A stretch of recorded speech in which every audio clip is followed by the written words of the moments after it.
मित्रांनो, रामकृष्ण हरी. शेती परिवर्तन आपल्या या यूट्यूब चॅनलवर सर्व आपले शेवगा शेतकऱ्यांचे स्वागत आहे. मित्रांनो, ज्या मित्रांना नवीन लागवड करायची आहे, आपण करू शकता लागवड. आता लागवड करायला काही अडचण नाही, कारण आता कसं आहे, थोडे गार वारे पण सुटलेले आहे आणि जो हवेत टेम्परेचर होतं ते पण बऱ्यापैकी कमी होत चाललेलं आहे. तरी पण आपल्याला काय काळजी घ्यायची ते आपण या व्हिडिओतून बोलणार आहे. तर आपल्याला आता कशा प्रकारे नियोजन करायचं हे पण मी तुम्हाला थोडक्यात सांगणार आहे. तर मित्रांनो, आपण माग एका व्हिडिओत सगळं तोंडी सांगितलं होतं, पण आज प्रॅक्टिकल दाखवतोय. हे बघा, आपण शेवगा लागवडीसाठी आता 1 एकर क्षेत्र तयार केलेलं आहे. याच्यावर आपण मल्चिंग टाकून घेतलेलं आहे. मल्चिंगच्या खाली आपण बेसल डोस टाकून घेतलेला आहे आणि याचं नियोजन कसं आहे आता हे सर्व तुम्हाला सांगतो. हे बघा, आता तुम्ही बघू शकता, इथं आपण थोडा मल्चिंग उघडा ठेवलेला आहे. आपण इथं बेसल डोस टाकलेला आहे खताचा पूर्ण याच्यात. म्हणजे आपण 10-26-26 घेतलेले, 9-24-24 एक गोणी घेतलेली एकरी एक 10-26 गोणी, एक 9-24-24 आणि एक सुपर फॉस्फेट आणि एक त्याच्यात आपण पोटॅश घेतलेले दाणेदार. अशा 4 गोण्या एकत्र करून बेसल डोस टाकून दिलेला आहे.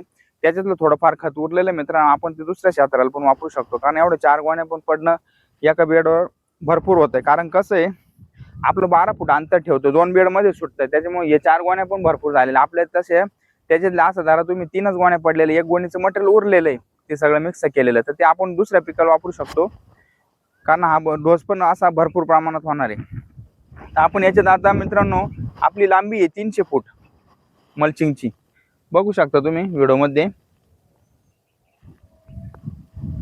आता आपलं अंतर ठेवलेलं आपण 12 फूट आणि झाडाचं अंतर आपल्याला ठेवायचं 6+2. तर आपण आता याच्यात आहे ना मित्रांनो, हा ओलावाला पेपर टाकलेला आहे 1.5 फूट ओले याला. तर आपण ते ओलं त्याच्यानुसार ऍडजस्ट करणार आहे. आणि ओलाचा पेपर टाकायचा उद्देश काय मित्रांनो, नाही तर परत तुमचा प्रश्न राहील, ओलाचा पेपर टाकला जे आपला मधला गॅप सुटणार आहे, आपण या मधल्या गॅपमध्ये एक ओल सोडून परत मिरचीची लागवड करणार आहे.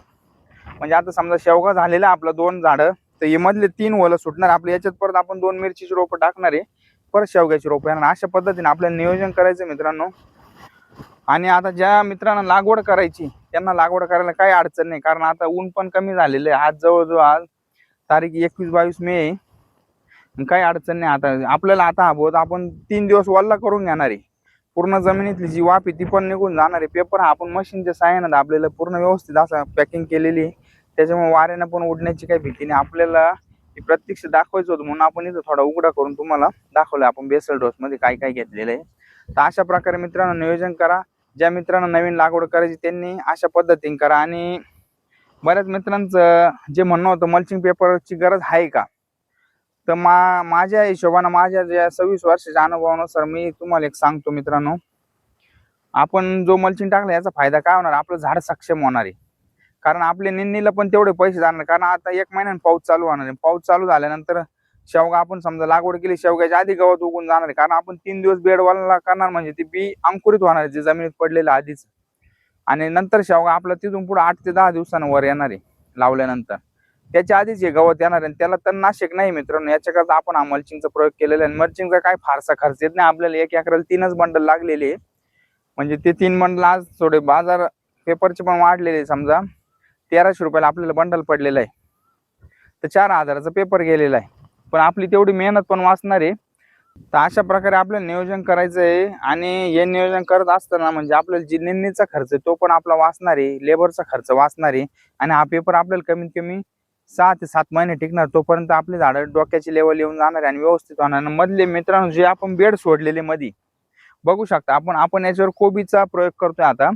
म्हणजे याच्यावर आता कोबी लावायचा आपल्याला, पत्ता कोबी या दोन्ही बेडवर, म्हणजे जेणेकरून आपलं शेवगा पण राहील आणि हे पण राहील, याच्यातून पण आपल्याला थोडंफार उत्पन्न नक्कीच मिळणार आहे. तर अशा प्रकारे आपलं नियोजन करायचं. आणि आधी आपला तो पाईप इकडे येणार आहे, म्हणजे याच्यावर आपण ओलं पाडून पण शेवगा एकदा व्यवस्थित झाल्यानंतर याच्यावर पण आपण पुढले 1-8-10 दिवसात कोबी पण लावून देणार. त्याचे पण आपण रोपं बुक केलेले आणि दुसऱ्या पण क्षेत्रात लावतो आपण 1 एकर कोबी. तर अशा प्रकारे मित्रांनो नियोजन करायचं. कोणाला काही शंका असल्यास जरूर कॉल करा.